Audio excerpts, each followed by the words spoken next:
Assalamualaikum warahmatullahi wabarakatuh. Nama saya Julia Rizky Handayani dari kelas 11 MIPA 2. Di sini saya akan menjelaskan tentang sel hewan beserta fungsinya. Silakan menyaksikan. Ini adalah gambaran dari sel hewan yang saya buat. Di sini saya akan menjelaskan bagian-bagian dari sel hewan beserta fungsinya. Bagian pertama yang akan saya jelaskan yaitu bagian membran sel. Membran sel di sini saya tandai dengan pinggiran berwarna pink. Membran sel berfungsi sebagai pengontrol keluar masuknya zat, berperan juga sebagai pelindung, serta berperan sebagai reseptor. Selanjutnya yaitu ribosom. Ribosom saya tandai dengan bagian berwarna hijau. Ribosom adalah organel berukuran kecil dan padat dalam sel yang berfungsi sebagai tempat sintesis protein. Selanjutnya yaitu retikulum endoplasma.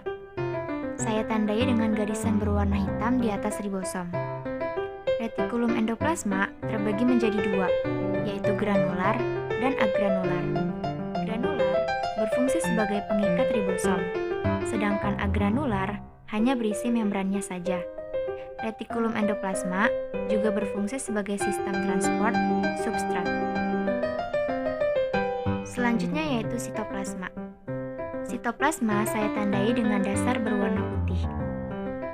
Sitoplasma tugas utamanya yaitu menyokong dan memastikan keamanan molekul seluler dan organel yang berada di dalamnya.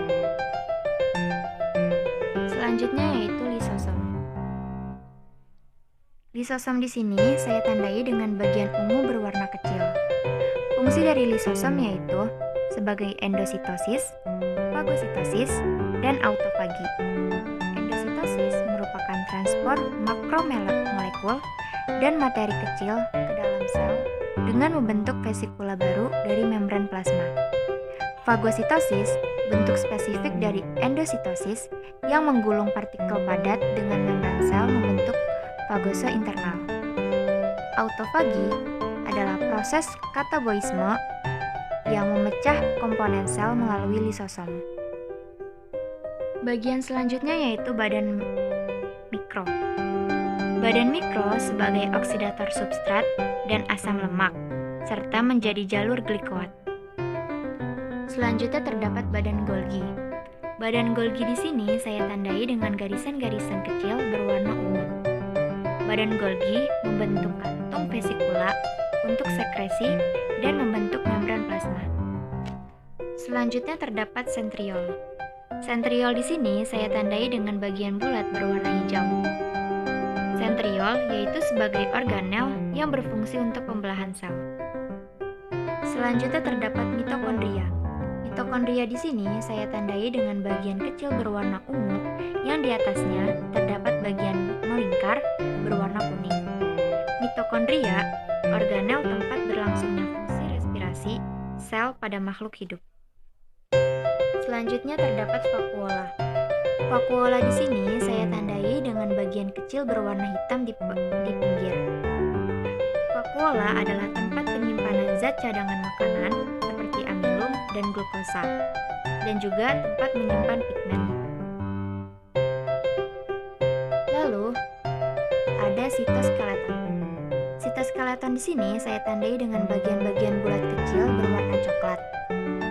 Berfungsi sebagai mempertahankan bentuk sel dengan menopang dan menahan, sebagai motilitas sel, sebagai pergerakan kromosom, dan pembelahan pada sel. Selanjutnya di bagian inti terdapat nukleus dan nukleolus. Pertama saya akan menjelaskan nukleus.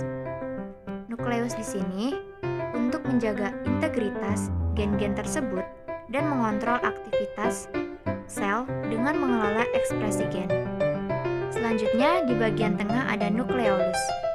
Nukleolus membantu menintesis ribosom dengan menyalin dan menyusun subunit dari RNA ribosom. Nah, sekian penjelasan dari sel hewan beserta fungsinya dari saya. Kurang lebihnya mohon maaf. Wassalamualaikum warahmatullahi wabarakatuh.